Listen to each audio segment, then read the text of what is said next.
warahmatullahi wabarakatuh.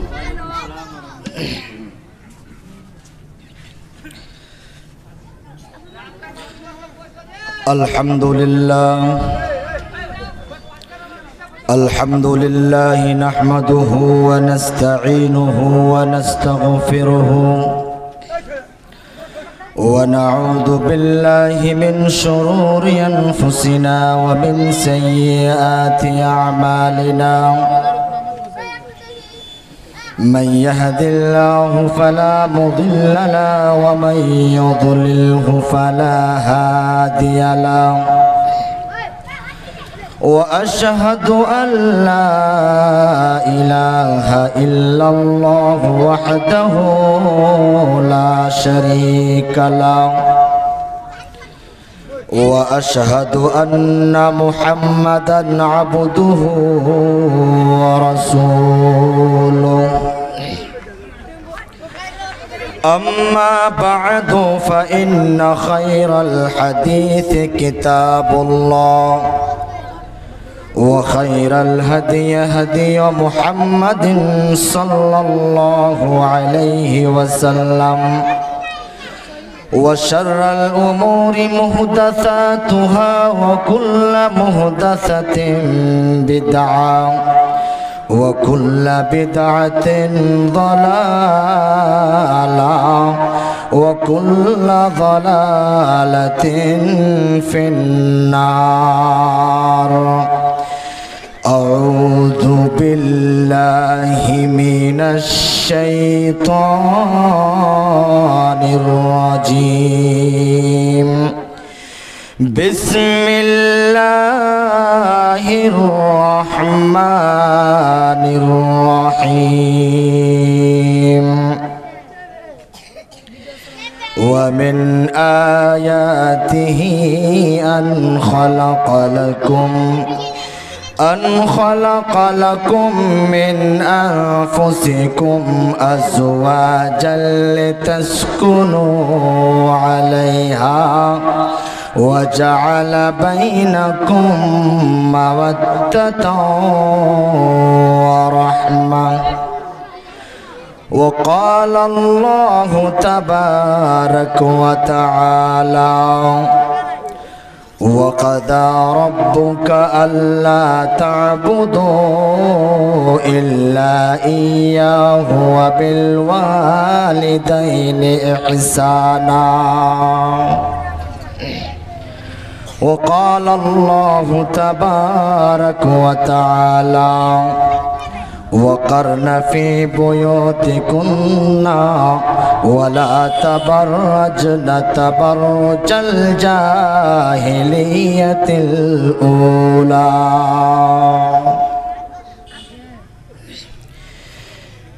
পৃথিবীতে কেউ স্থায়ী হয় না, হোক না সে ফেরাউন কিবা নমরুদ, কেউ ভবে চিরকাল রয় না। পৃথিবীতে কেউ স্থায়ী হয় না, হোক না সে ফেরাউন কিবা নমরুদ, কেউ ভবে চিরকাল রয় না। সব ছেড়ে চলে যায় যেতে হয়, মৃত্যু মানে না কোনো পরিচয়। সব ছেড়ে চলে যায় যেতে হয়, মৃত্যু মানে না কোনো পরিচয়। সব রাজা মহারাজা আর মহাবীর সব রাজা মহারাজা আর মহাবীর কাউকে সে অবকাশ দেয় না। পৃথিবীতে কেউ স্থায়ী হয় না, হোক না সে ফেরাউন কিবা নমরুদ, কেউ ভবে চিরকাল রয় না। ফেরাউন শেষ তক ছিল না, মৃত্যু তাকেও ছেড়ে দিল না। থেকে গেল তার সব স্মৃতিচিহ্ন, থেকে গেল তার সব স্মৃতিচিহ্ন। কেউ আজ তার কথা কয় না। পৃথিবীতে কেউ স্থায়ী হয় না, হোক না সে ফেরাউন কিবা নমরুদ, কেউ ভবে চিরকাল রয় না। এই সেই পিরামিড দাঁড়িয়ে আকাশের দিকে মাথা বাড়িয়ে ইতিহাস হয়ে আছে, ইতিহাস হয়ে আছে চিরকাল, ইতিহাস হয়ে আছে চিরকাল। কেউ জানো ফেরাউন হয় না। পৃথিবীতে কেউ স্থায়ী হয় না, হোক না সে ফেরাউন কিবা নমরুদ, কেউ ভবে চিরকাল রয় না। নীল নদ আজও আছে থাকবে, সত্যকে ডেকে ডেকে বলবে, ডেকে ডেকে বলে যাবে দিন রাত, ডেকে ডেকে বলে যাবে দিন রাত। কেউ জানো ফেরাউন হয় না। পৃথিবীতে কেউ স্থায়ী হয় না, হোক না সে ফেরাউন কিবা নমরুদ, কেউ ভবে চিরকাল রয় না।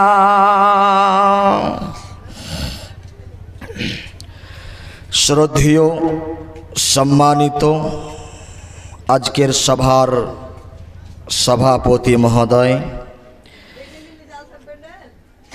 স্টেজে বসে থাকা ওলামায়ে কেরাম, সম্মানিত বাবাজিরা আমার, সামনে আনাচে কানাচে বসে থাকা দূর দূরান্ত হইতে আগত ইসলাম পিপাসিত আমার ভাই ও বাবাজিরা,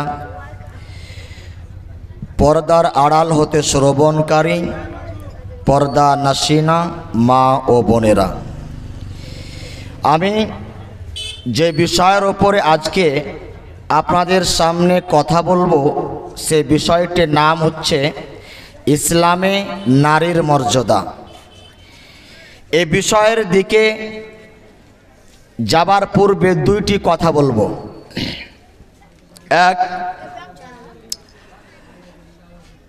আমি যদি কিছু জিজ্ঞেস করি তাহলে আপনাকে মুখ খুলে জবাব দিতে হবে, এটা প্রথম কথা। দ্বিতীয় কথা, যে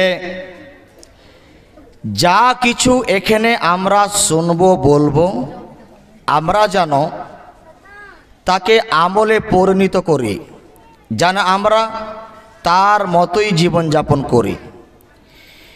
দুইটি কথা রাখার পরে আমি আমার বক্তব্যের দিকে এগোচ্ছি। এই পৃথিবী অনেক সুন্দর সুন্দর, কাউরির কাছে ঘর, কাউরির কাছে অট্টালিকা, কাউরির কাছে গাড়ি, কাউরির কাছে বাড়ি, কাউরির কাছে আর কিছু, কিন্তু আল্লাহ তাবারক ওয়া তাআলা এই পৃথিবীটাকে সৃষ্টি করেছেন সুন্দর করে। যত জিনিস দিয়েছেন সুন্দর করার জন্য, তার মধ্যে একটি হলো নারী, মহিলা। নারী ছাড়া এই দুনিয়া বাঁচত না। নারী এমন একটি আল্লাহর মাখলুক, যার মাধ্যমে পুরুষেরা আরাম পায়, শান্তি পায়, মনের আশা আকাঙ্ক্ষা পূর্ণ করে, যার কারণে এই ধরা, এই ধরনী, এই জমিন, এই মাটি, এই দুনিয়া সুন্দর। মেয়েদের তিনটি ধাপ আমি বলবো, যেহেতু আমরা সবাই জানি এই জালসাতে কোনো কালেকশন হবে না, তাই আমি ধারাবাহিকভাবে এক এক করে আপনাকে আমি শোনাবো। আপনার কাছে অনুরোধ যে আপনি মনোযোগ সহকারে শ্রবণ করবেন। এমনিতে জালসা তিনটি জিনিসের নাম: এক বক্তা, দুই মাইক, তিন শ্রোতা। তিনটির মধ্যে একটি জিনিস যদি খারাপ হয় তাহলে জালসা ভালো হবে না। যেমন লিখতে গেলে তিনটি জিনিস লেখে: কলম, খাতা, মন। লেখে তিনজন। যদি কলম ভালো, খাতা খারাপ, লিখতে ভালো লাগে না, তো লেখা ভালো হবে না।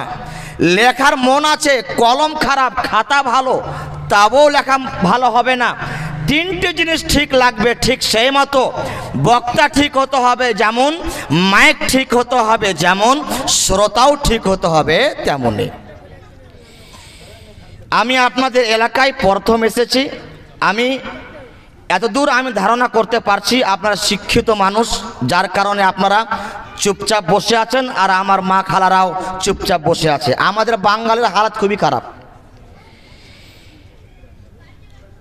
নারীকে আমি তিন ভাগে ভাগ করছি: এক কন্যা, বেটি, ছোট্ট কাল, বাচপান কাল; দুই স্ত্রী; তিন মা। এই তিনটি ধাপে কথা বলবো। প্রথমে ছোট্ট মেয়ে, এই সম্পর্কে কথা বলছি। দেখেন, ইসলাম এমন একটি ধর্ম যেই ধর্মে নারীকে সম্মান দেওয়া হয়েছে। ইসলাম ধর্ম ব্যতিরিক্ত যত ধর্ম আছে, কোনো ধর্মে ইসলামের মতো নারীকে সম্মান দেয়নি। আপনি জানেন, রাসূলুল্লাহ সাল্লাল্লাহু আলাইহি ওয়াসাল্লাম আসার পূর্বের যুগকে জামানা জাহেলিয়াত বলে। জামানা জাহেলিয়াতে যদি কোনো বাপ শুনতে পেত যে আমার বাড়িতে মেয়ে জন্ম নিয়েছে, তাহলে বাবার মুখটি কালো হয়ে যেত। মা সেই মেয়ের গলা টিপে মেরে ফেলে দিত। বাবা মাটি খুঁড়ে মেয়েকে পুঁতে দিত। এই মতো অবস্থা ছিল। আপনি ভাবতে পারেন, স্বামী মারা গেছে, গ্রামের লোক বলছে স্বামী মারা গেল, তো স্বামীর সাথে স্বামীকেও আগুনে জ্বালাও, আর জীবিত স্ত্রীকেও আগুনে জ্বালাও। যদি বেটা জওয়ান আছে, তাহলে লোক বলতো যে বেটার সাথে মার বিয়ে দিয়ে দাও। একে জামানা জাহিলিয়াত বলে। ইসলাম নারীকে সম্মান দিয়েছে কেমন জানেন? একদা আল্লাহর নবীর বাড়িতে একজন সায়লা, একজন ফকির এলেন। একটা মেয়ে ভিক্ষুক, একটা মেয়ে ভিক চাওয়ার জন্য এলেন। এসে বলছেন, ওগো নবী, আমাকে কিছু খাবার দেওয়া হোক, আমাকে কিছু ভিক্ষা দেওয়া হোক। ভাই আমার, হযরতে আয়েশা সিদ্দিকা রাদিয়াল্লাহু তাআলা আনহা বাড়ি থেকে বের হলেন। বের হওয়ার পরে দেখতে পেলেন একটি মহিলা দাঁড়িয়ে আছে। ভাই আমার, মহিলার সাথে দুইটি যেন ছোট্ট ছোট্ট কন্যা রয়েছে, মেয়ে রয়েছে। আম্মা জান আয়েশা বাড়ির ভিতর থেকে তিনটি যেন খেজুর নিয়ে এলেন। তিনটি খেজুর নিয়ে এলেন। তিনটি খেজুর নিয়ে এসে সেই মার হাতে দিয়ে দিলেন। এবারে তিনটি খেজুরকে মা কি করলেন, এক একটা করে দুইটি মেয়ের হাতে দিয়ে দিলেন এবং একটি খেজুর নিজের কাছে রাখলেন খাবার জন্য। আম্মা জান আয়েশা দেখতে পেলেন ওই ছোট্ট ছোট্ট দুইটি মেয়ে খেজুরটিকে দুই টুকরা করে দিয়ে মধ্য থেকে যেন বিচিটি ফেলে দিলেন। বেঁচে ফেলে দেওয়ার পরে দুইটি মেয়ে যেন আপন আপন খেজুর খেয়ে নিলেন। খেজুর খাওয়া নেওয়ার পরে এবার দুইটা মেয়ে যেন মার হাতের দিকে হাত বাড়াচ্ছে। মার হাতে খেজুর আছে, মার হাতের দিকে যেন আস্তে আস্তে করে হাত নিয়ে যাচ্ছে। মা বুঝতে পারলেন আমার দুইটি মেয়েকে খিদা লেগে আছে, ভোগ লেগে আছে। তাই মা জানো নিজের খেজুরটিকে দুই টুকরা করে বিচিটিকে ফেলে দিলেন এবং দুই টুকরা দুইটি মেয়ের হাতে দিয়ে সেইখান থেকে চলে গেলেন। আল্লাহর নবীকে বলছেন, আম্মা জান আয়েশা বলছেন, ওগো নবী, একটা দৃশ্য আজকে দেখতে পেলাম। কি দৃশ্য দেখলেন? তো আম্মা জান আয়েশা বলেন, ওগো নবী, একটা মহিলা ভিখারিনী আমার বাড়িতে এসেছিল। আমি তাকে তিনটি খেজুর দিয়েছিলাম। ছেলে দুটি, মেয়ে দুটি খেজুর খেয়ে নেওয়ার পরে মার খেজুর চাইলো, মা দিয়ে দিল। মা না খেয়ে সেইখান থেকে চলে গেল, নিজের খেজুর দিয়ে দিল। আল্লাহর নবী বলছেন, আয়েশা ভালো করে শুনেন, হে সাদারটোলা গ্রামের বাসী ভালো করে শুনেন। নবী আমার বলছেন, ওগো আয়েশা, এই যে মহিলাটি যেইভাবে তার দুটি কন্যা সন্তানের সেবা করলো, নিজের কন্যা সন্তানকে খাবার খাওয়ালো, শোনো শোনো, যদি এই মহিলাটি যদি এই মতো যদি তার দুটি কন্যা সন্তানের যদি সেবা করে যায়, লালন পালন করে যায়, তাহলে তুমি শুনে নাও ওই মহিলাটি জান্নাতে যাবে। জান্নাতে কেন যাবে ভাই আমার, ভালো করে বুঝতে হবে জান্নাতে কেন যাবে। জান্নাতে এই জন্য যাবে যে ওই মহিলাটা নিজের মেয়ে, ছোট্ট ছোট্ট মেয়ের লালন পালন করবে।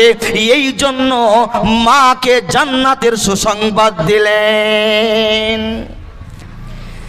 তাহলে মেয়ে হলো রহমত।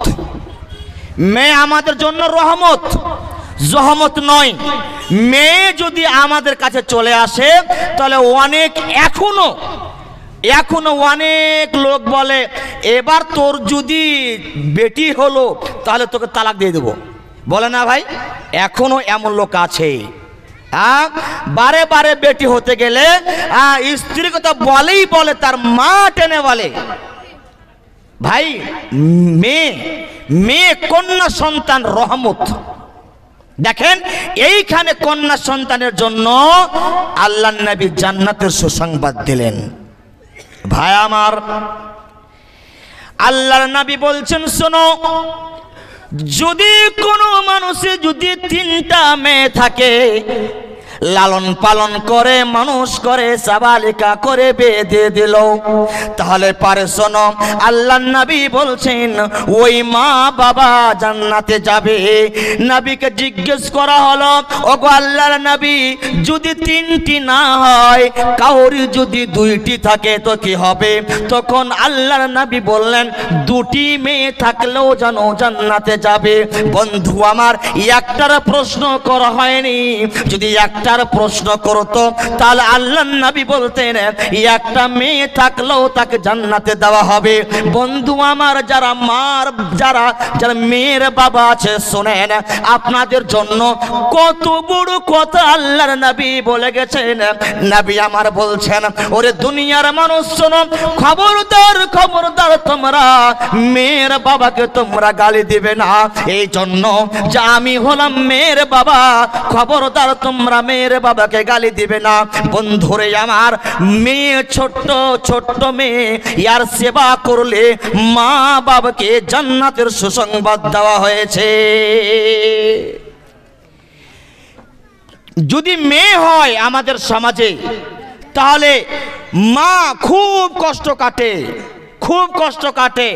কেউ বলে তুই যে লাগছে বেটি বিয়ানি হয়ে গেলি, হ্যাঁ।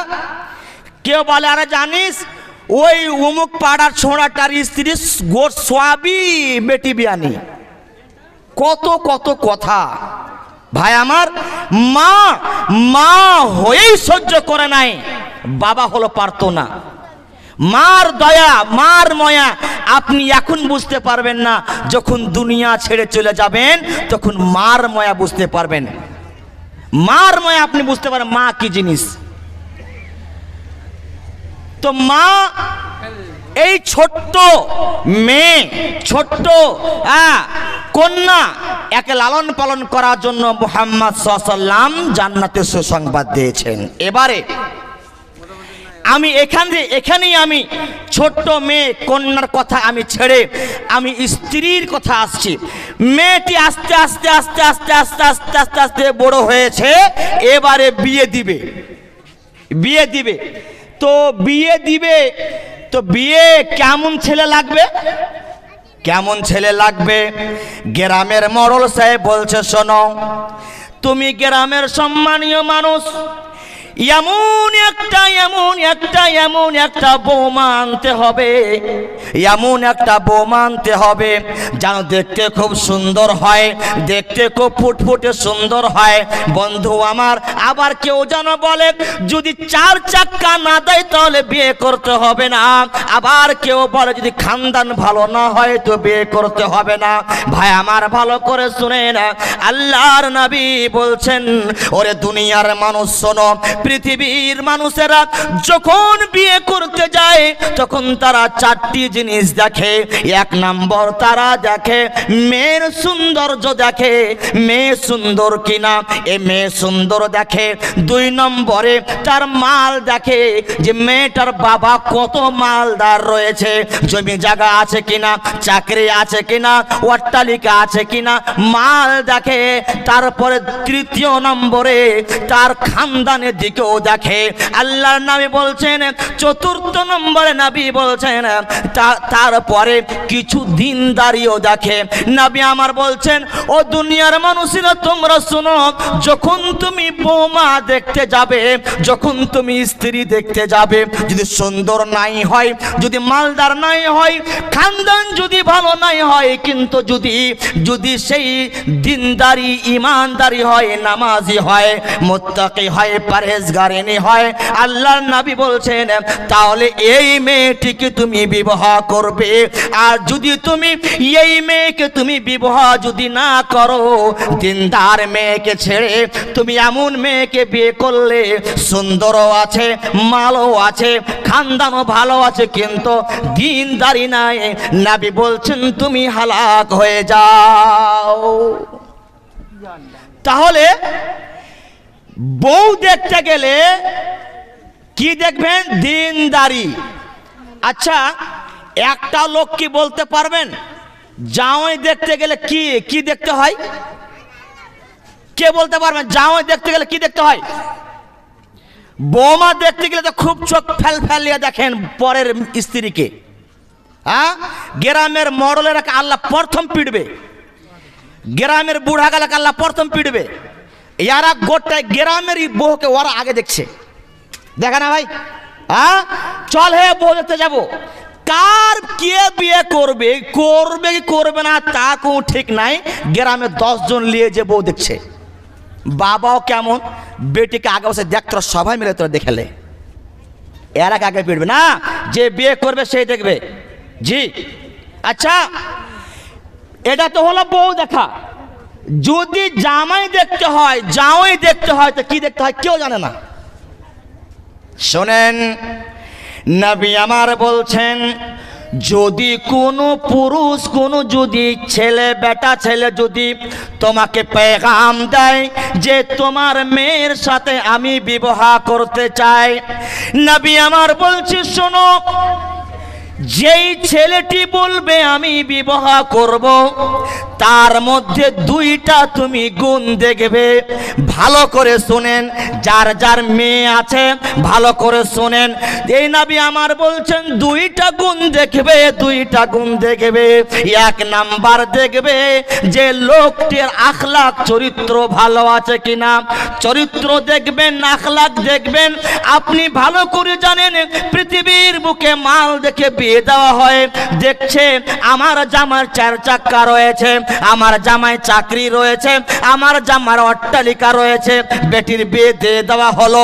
বন্ধু আমার, 1 বছর যেতে না যেতে দেখা গেল মেয়েকে মেরে মেয়ের পিঠের চাম লিখিয়ে নিয়েছে, বেটিকে গালি দিচ্ছে, বেটির উপরে অত্যাচার করছে। বন্ধুরে, তখন বাপ বলছে মা আমার তোমার ভাগ্যে এমনই লেখা ছিল, সহ্য করে নাও, ওয়ার পায়ের তলে তোমাকে ক্ষয় হতে হবে।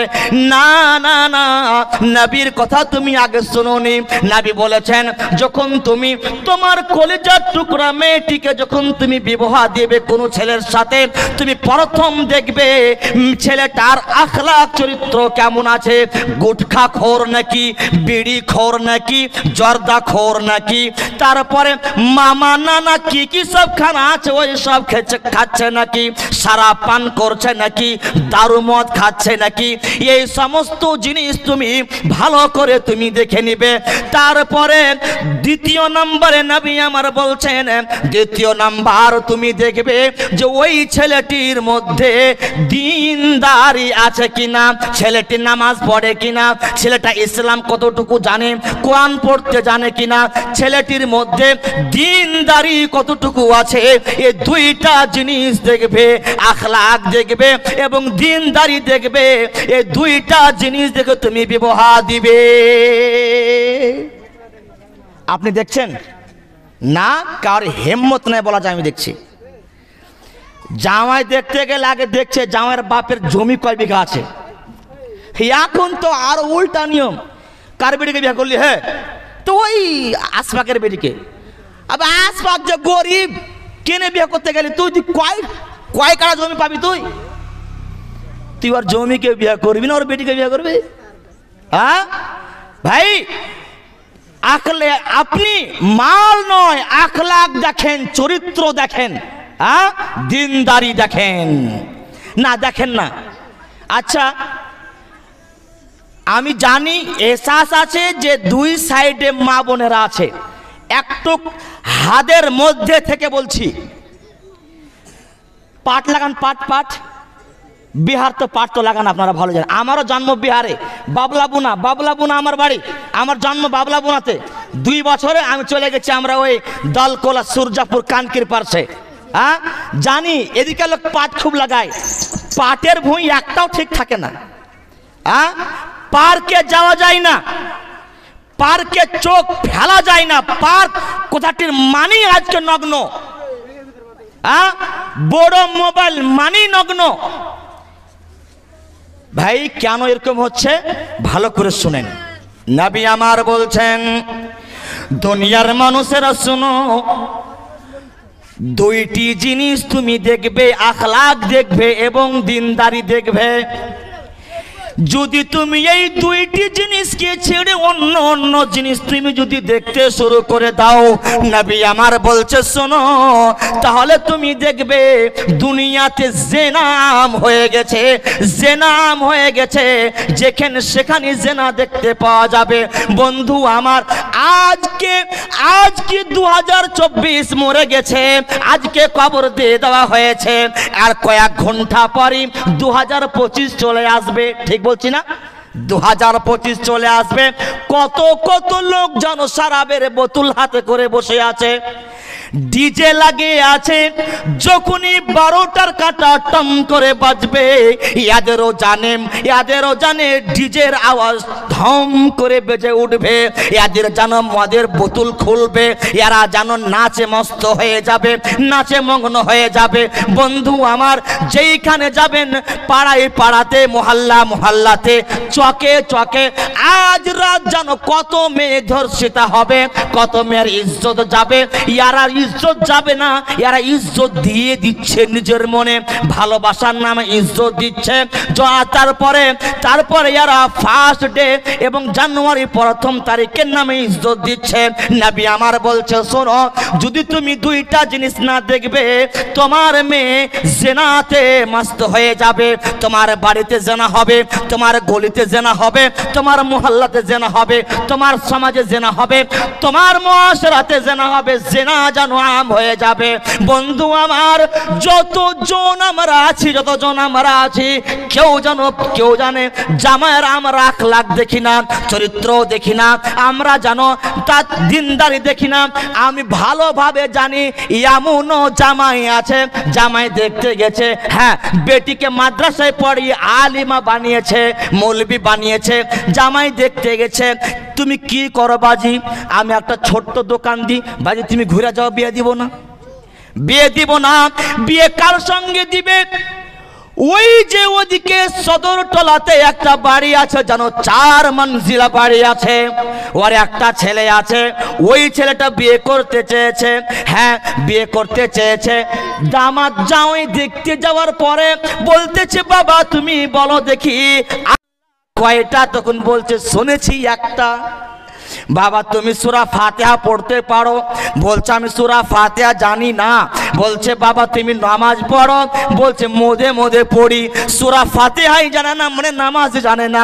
একটা প্রশ্নের জবাব দিতে পারলো না। তার সত্ত্বেও যেন মেয়ের বাবা সেই দিন যেন বরণটা সব করে চলে এলো, যাও বিয়ে হয়ে গেছে, তুমি কালকে বিয়ে নিয়ে চলে এসো। হয় না ভাই?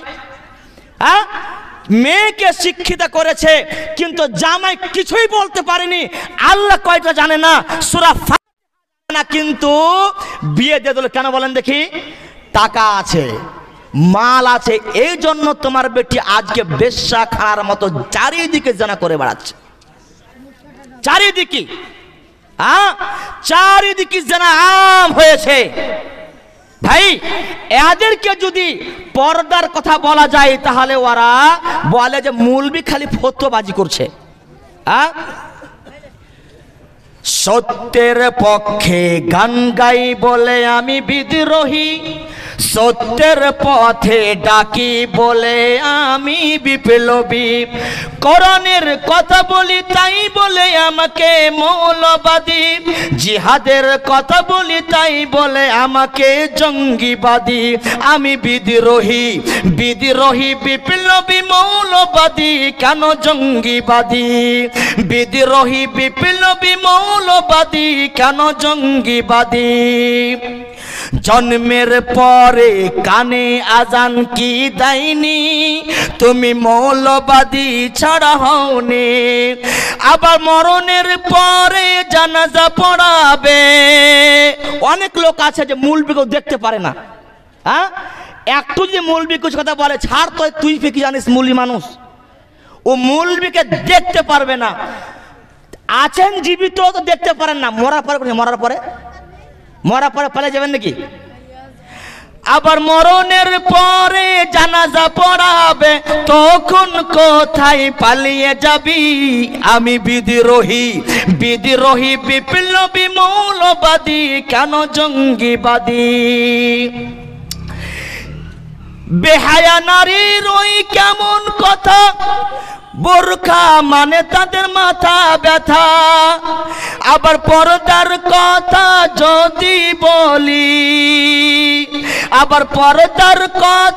যদি বলি, হয়তো আমি ফতোয়াবাজি। আমি বিদ্রোহী বিপ্লবী মৌলবাদী, কেন জঙ্গিবাদী? পর্দা করতে বললেই বলে ফতোয়াবাজি করছে না। পর্দার মাধ্যমে মা তোমাকে আল্লাহ সম্মান দিয়েছে। ভাই আমার, মেয়ে যখন বিবাহ করে নিলেন, ভালো করে শোনেন, ভালো করে শুনেন, মেয়েকে বিবাহ করে নিয়ে এলেন, বাসর ঘরে রাত্রে আছেন, মেয়ে আপনার স্ত্রী যেন আপনার ঘরে আছে, আপনার চকির উপরে বসে আছে। নবী আমার বলছেন যখন তুমি প্রথমে যাবে, তুমি তোমার স্ত্রীর তুমি মুখটা মিঠা করবে, মুখ মিষ্টি করতে। সুন্নাত, এটা সুন্নাত, এটা সুন্নাত। মুখ মিষ্টি করতে হবে। ও অনেক লোক বলে যে লে আসবো, শরম লাগছে, বাপ মা দেখে নেবে। তো দেখলে তো কি হলো, দেখলে তো কি হলো? বিবাহ করেছো, প্রথম রাত্রে স্ত্রী মুখ মিষ্টি করতে হবে। ভাই আমার, এবারে ওই কন্যাটি এবারে আপনার স্ত্রী হয়েছে, ভালো করে শুনেন কথাটি। নবী আমার বলছে শোনো, স্ত্রীকে তুমি ভালোবাসবে, আদর করবে, সেবা আদর করবে। কেমন করে আদর করবে? আবু একটি ঘটনা শোনেন, একটি হাদিস শোনেন। আল্লাহর নবীর কাছে জানো, আল্লাহর নবীর কাছে কিছু মহিলা নবীর কাছে হাজির হলো। হাজির হয়ে বলছে, আল্লাহর নবী গো, আমাদের স্বামীরা যেন ছোট্ট ছোট্ট কথার জন্য আমাকে মারতেছে, আমাদের প্রতি হাত উঠাচ্ছে, আমাদের প্রতি জুলুম করতেছে। নবী আমার বলছেন, ও পুরুষেরা শোনো, খবরদার খবরদার, স্ত্রীকে তোমরা মারবে না, স্ত্রীকে তোমরা মারবে না। এই হুকুম আল্লাহর নবী দিয়ে দিলেন। তারপরে জানো, কিছু দিন চলে যাওয়ার পরে আবার কিছু পুরুষ এসে আবার চলে এসে বলছে, আল্লাহর নবী আপনি স্ত্রীদেরকে মারতে মানা করেছেন, আমরা মারা ছেড়ে দিয়েছি। তো স্ত্রীরা মাথার উপরে বসে গেছে। যা বলছি তার উল্টা করে জবাব দিচ্ছে, যা হুকুম করছি তা প্যাঁচ লাগিয়ে বলছে। তো আল্লাহ নবী কথাই মানে না ওরা। নবী বললেন যে কিছু আদরের মার মারবে, আদরের মার। এ ভাই শুনেন, আদরের মার মানে আপনার ওই হালবাহা লাঠি লয়। আদরের মায়ের মানে এইভাবে কিল মেরে নয়। আদরের মায়ের মানে উস্কাঠিলে মারতে হবে না। আদরের মায়ের মানে এইভাবে হাতটা করে একটু কুচা করে এইভাবে মারবেন, আওয়াজ বেশি হবে, লাগবে কম, একে আদরের মায়ের বলা হয়। এইভাবে মারবেন, এইভাবে স্ত্রীকে মারার হুকুম দেওয়া হলো। ভাই আমার দেখেন, কিছুদিন চলে গেল, তারপরে স্ত্রীরা এসে আবার শিকায়াত করছে, নবী এমন মার মেরেছে জানো মাজা ভেঙে দিয়েছে, ইয়া তো মার মেরেছে কোকড়া করে দিয়েছে।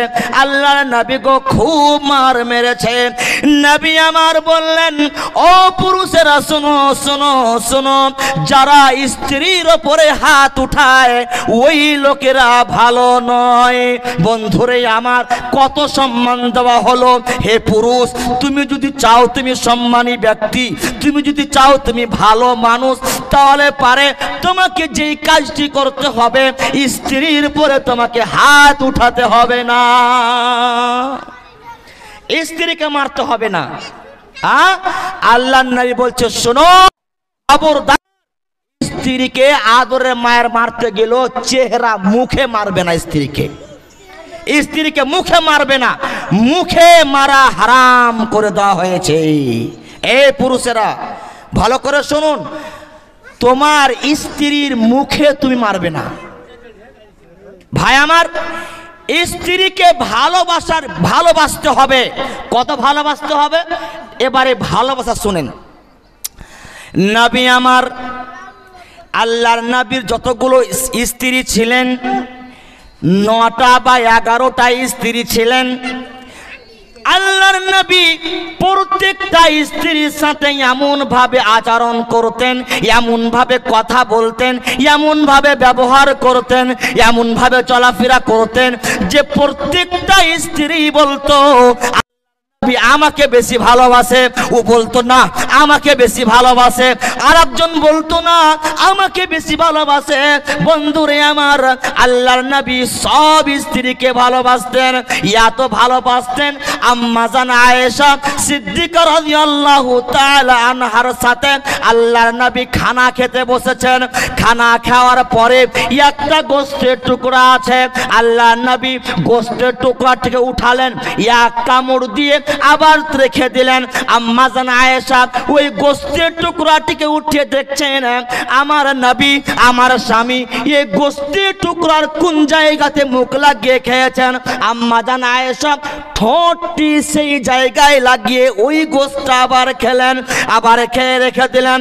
বন্ধু আমার, আল্লাহর নবী দেখলেন যে আবার গোশ আছে, নবী আমার আবার গোশ কানটা উঠে নবী আমার দেখছেন আমার পিয়ারা স্ত্রী আম্মা আয়েশা সিদ্দিকা রাদিয়াল্লাহু তাআলা আনহা কোন জায়গাতে ঠোঁট লাগিয়ে গোশত খেয়েছে। নবী আমার গোশত খেয়ে নিলেন, হাড্ডি রেখে দিলেন।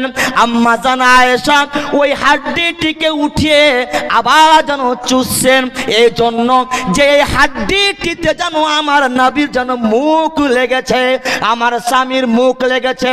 কত ভালোবাসা, কত প্যার দেখেন। তারপরে ও আবার রেখে দিল। আল্লাহর নবী ওই হাড্ডিটিকে আবার কামড়ে কামড়ে কামড়ে চুষে চুষে রেখে দেওয়া হলো। আর কোনো গোশত নাই, আর কোনো সরুয়া নাই, আর কোনো মশলা নাই, ওই গোশতের টুকরাকে রেখে দেওয়া হলো। তারপরে আল্লাহর নবীর ওই হাড্ডিটিকে রেখে দিলেন। আম্মা জান আয়েশা আবার যেন হাড্ডিটিকে মুখে নিয়ে আবার নবী বলছেন, ওগো আয়েশা, এই হাড্ডিটির মধ্যে না গোশত আছে, না কোনো সুরুয়া আছে, না জোশ আছে, না কোনো ওতে মশলা আছে, কেন তুমি চুষতেছ? আম্মা জান আয়েশা বলেন, ওগো নবী, ওগো আমার স্বামী, আমি এই জন্য গোশতের টুকরাটিকে আমি চুষতেছি যে এই হাড্ডিটিকে আপনি চুষেছেন। কত মোহাব্বত! আর তুমি গুটখা খায়া তো মুখে তো গু উঠছে তোমার, বিড়ি খেয়ে তোমার মুখ দিয়ে পেশাবের গন্ধ বেরোচ্ছে তোমার, তুমি তোমার মুখের হাড্ডি চুষবে? ও ভাই, হারাম জিনিস খাওয়া বাদ দেন। হারাম জিনিস খেলে আপনার ক্ষতি, ইহকালো ক্ষতি আর পরকালো ক্ষতি। কত মোহাব্বত! তো স্ত্রীকে আল্লাহ নবী মোহাব্বত করেছেন। আর একটা হাদিস, নবী আমার পানি পান করেছেন, ভালো করে শুনেন।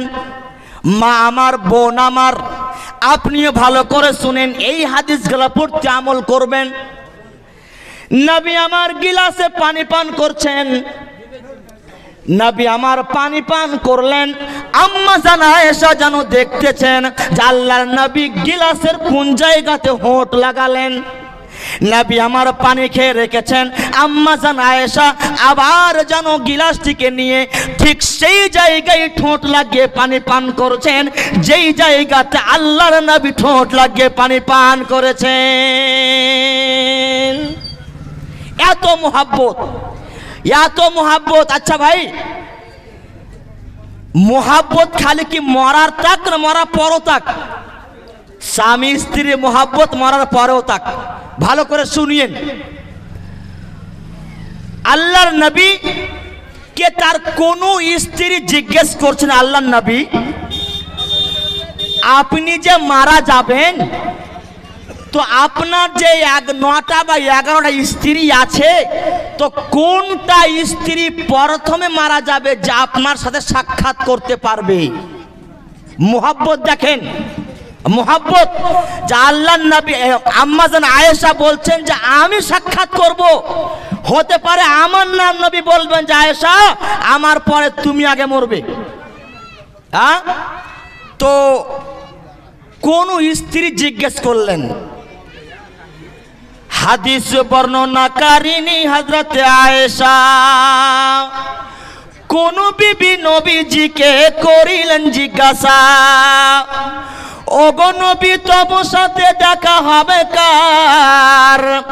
বলিলেন দুনিয়ায় বাজার। মা বলেন এ কথা যখন শুনিলাম কানেতে, কাঠখণ্ড লয়ে হাতে লাগিলাম মাপিতে, দেখিতে পাইলাম বিবি সওদার হাত লম্বাওয়ালি, আমারও গো মুখে তবে পড়ে গেল কালি। হাত লম্বার অর্থ পড়ে পারিলাম বুঝিতে, দান ধ্যান করে যারা এই দুনিয়াতে। এই গ্রামের মানুষ শোনেন হাদিসটি বুখারী, জাইনাব আনন্দ আর আয়েশার মুখ ভারী। আম্মাজান আয়েশা উল্টা ভেবে নিয়েছিলেন। নবী বললেন যার হাত বেশি লম্বা হবে ওই স্ত্রী আমার সাথে প্রথম সাক্ষাৎ করবে। তো আম্মাজান আয়েশা হাত লম্বার অর্থ বুঝতে পারলেন না। হাদিসে আছে যে বেশি দান করবে, নবীর যে স্ত্রী ছিলেন ওই স্ত্রীদের মধ্যে যে বেশি দান করবেন ওর হাত লম্বা বেশি, ও আগে আমার সাথে সাক্ষাৎ করবে। ভাই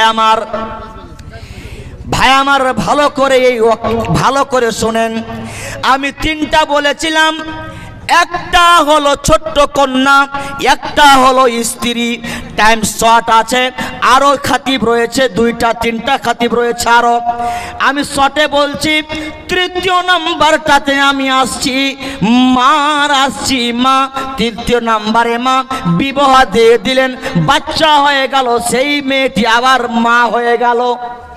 যখন মা হয়ে গেল আল্লাহ তাবারক ওয়া তাআলা এত সম্মান দিলেন। আল্লাহ বলছেন ওয়া কাদা রাব্বুকা আল্লা তা'বুদু ইল্লা ইয়াহু ওয়া বিল ওয়ালিদাইনি ইহসানা। ভাই আমার শুনেন, আল্লাহ বলছেন ও দুনিয়ার মানুষরা তোমরা শোনো, সর্বপ্রথম তুমি আমার সামনে মাথা নত করবে, আমাকে আল্লাহ বলে মানবে, আমার ইবাদত করবে, বান্দেগি করবে। আর যখন তুমি আমার বান্দেগি তুমি করে ফেললে, তুমি শোনো ইল্লা ইয়াহু ওয়া বিল ওয়ালিদাইনি ইহসানা, তুমি তোমার পিতা মাতার সঙ্গে তুমি সেবা করবে, হুসনে সুলুক করবে, ভালো ব্যবহার করবে। মার সাথে হুসনে সুলুক করার এই হুকুমটি আল্লাহ তাবারক ওয়া তাআলা দিয়েছেন। আচ্ছা, যারা চা খাচ্ছেন ওদেরকে বলছি, সবাইকে বলছি, কে চান যে আমি আল্লাহকে রাজি করতে চাই? হাত উঠান তো দেখি কে বাংলা বুঝতে পারছেন। আল্লাহকে রাজি করতে চান কে? সদর টোলার লোক নমাজ পড়ে না নাকি? এরা বাংলা বুঝে না নাকি? মাশাআল্লাহ মাশাআল্লাহ, হাত নামান। জি, আল্লাহকে রাজি করতে হবে। আচ্ছা, আল্লাহকে রাজি করতে হলে কি করতে হবে? শোনেন, আল্লাহকে রাজি করতে হলে কি করতে হবে? রিজার রব্বি ফি রিজাল ওয়ালিদি। আল্লাহর নবী বলছে দুনিয়ার মানুষেরা শোনো, তুমি যদি চাও যে আল্লাহকে তুমি রাজি করবে, তোমার রবকে তুমি রাজি করবে, আল্লাহকে তুমি রাজি করবে, তোমার রবকে তুমি রাজি করে নেবে। বন্ধু আমার শুনেন, আল্লাহ নবী বলছেন রিজার রব্বি ফি রিজাল ওয়ালিদি। যেই ব্যক্তি যার প্রতি আল্লাহ রাজি হবে, তো ওর জন্য এটা জরুরি রয়েছে যে সে যেন বাপকে রাজি করে নেয়। অন্য হাদিসে মার কথা এসেছে, তার মানে হলো এটা, তুমি যদি চাও আল্লাহ তোমার প্রতি রাজি থাকুক, তাহলে পারে তোমাকে কি করতে হবে? তোমাকে মা বাবাকে খুশি করতে হবে। যতক্ষণ পর্যন্ত বাপ মাকে তুমি রাজি করতে পারবে না, ততক্ষণ পর্যন্ত তুমি আল্লাহকে রাজি করতে পারবে না। অনেকজন আছেন বলে যে আমার মা খুবই খারাপ, আমার বাপ খুবই খারাপ, তাই আমি আলাগ হয়ে খাচ্ছি। ভাই আলাগ হয়ে খান, কিন্তু মা বাপকে আলাগ করিয়েন না। মা বাপকে আলাগ করতে হবে না। শুনেন, মা বাপ রাজি তো আল্লাহ রাজি, মোটা কথা। মা বাপ নারাজ তো আল্লাহ নারাজ। মা কোন জিনিস মরলে বুঝতে পারবেন। তোমার মতো আদর মাগো আর পাবো না। তুমি মরে গেলে মাগো দেখা পাবো না মাগো, তোমার মতো আদর মাগো আর পাবো না। মা এমন একটি জিনিস, মার আদর আপনি এখন বুঝতে পারবেন না। একটি হাদিস বলে আমি বক্তব্য দিতে টানছি, হাদিসটি ভালো করে শুনিয়েন।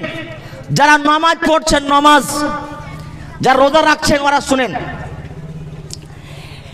একদা একজন মানুষ আল্লাহর নবীর কাছে এলেন। হাদিসটি ভালো করে শুনিয়েন। ওই লোকটা এসে নবীকে বলছেন, যা রাজুলুন ইলান নবী সাল্লাল্লাহু আলাইহি ওয়াসাল্লাম। একদা একজন মানুষ, একজন সাহাবী আল্লাহর নবীর কাছে এসে বলছেন, ওগো আল্লাহর নবী, শাহিদতু আল্লা ইলাহা ইল্লাল্লাহ, আল্লাহর নবী গো আমি সাক্ষ্য দিচ্ছি, আমি গাওয়াহি দিচ্ছি যে আল্লাহ ব্যতিরেকে কোনো মাবুদ নাই, কোনো ইলাহ নাই, কোনো উপাস্য নাই, কোনো মাবুদ নাই। ও আন্নাকা রাসূলুল্লাহ, এবং আমি গাওয়াহি দিচ্ছি যে আপনি হলেন আল্লাহর রাসূল। আমি দুইটি গাওয়াহি দিচ্ছি।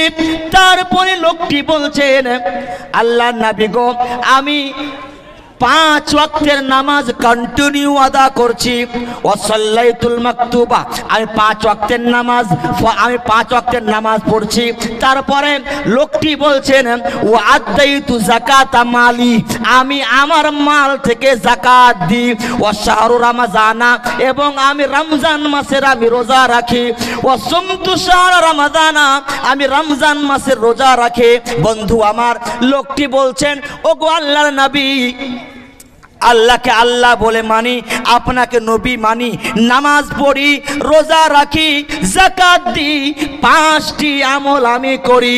আপনি বলেন আমি যখন মারা যাব আমার সাথে কি ব্যবহার করা হবে, আমার কি হাল হবে, আমার কি হবে আপনি বলেন। আল্লাহর নবী বলছে, শোনো, মাতা কানা মান নবিয়িনা ওয়াস সিদ্দিকিনা ওয়াস শুহাদা'i ওয়াস সালিহিনা ইয়াউমাল কিয়ামা।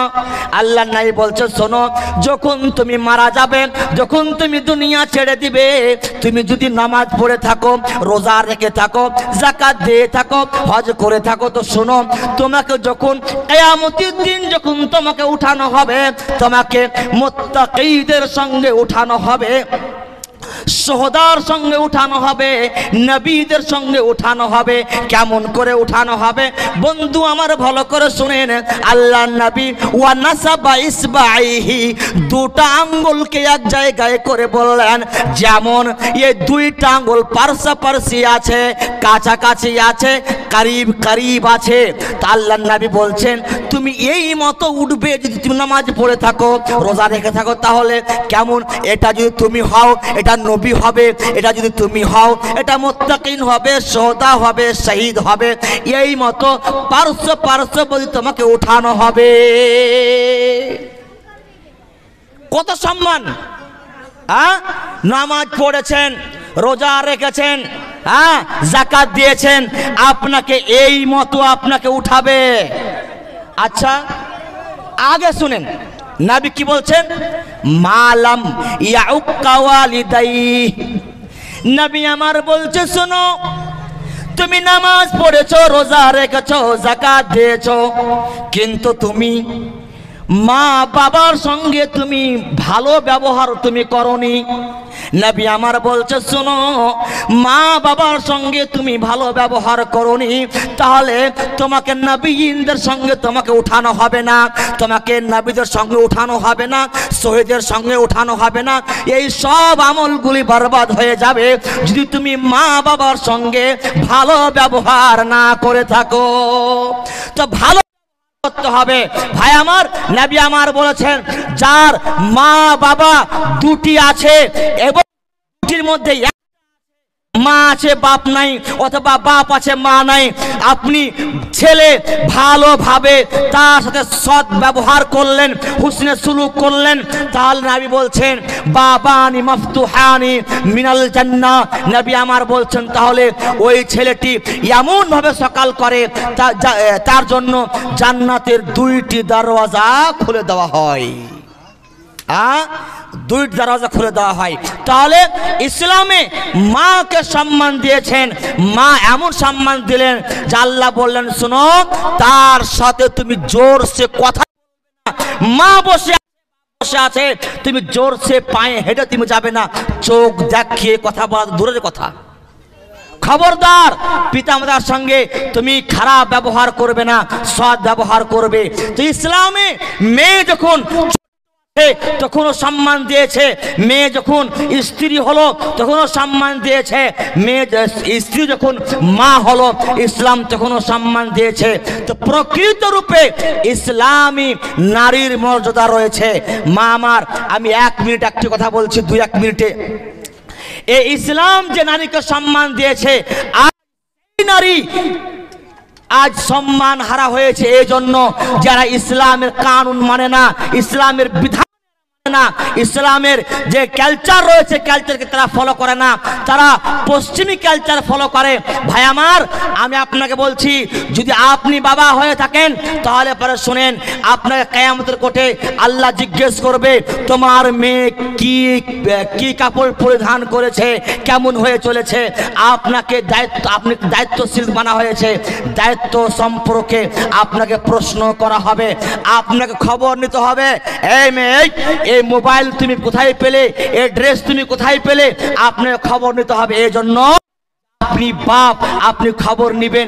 আজ পৃথিবীর বুকে মেয়েরা আজ পৃথিবীর বুকে উলঙ্গ হয়ে গেছে, মেয়েদের সম্মান মেয়েরাই হারিয়ে দিচ্ছে, কিন্তু ইসলাম মেয়েকে সম্মান দিয়েছে। মেয়ে যখন ইসলামিক পোশাক পরিধান করে, বোরকা পরিধান করে, তখন বুঝতে পারা যায় যখন শেহজাদি বাদশার মেয়ে।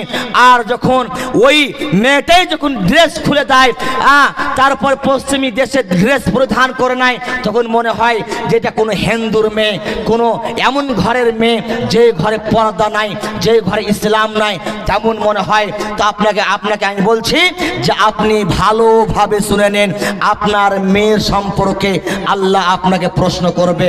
আমি মা খালাদেরকে বলবো যে আল্লাহ তাবারক ওয়া তাআলা এবং মুহাম্মদ সাল্লাল্লাহু আলাইহি ওয়াসাল্লাম ইসলামের মধ্যে আপনাকে সম্মান দিয়েছে।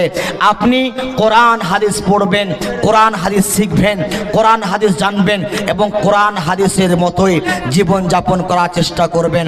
এইখান থেকে আমি আমার বক্তব্য ইতি টানছি।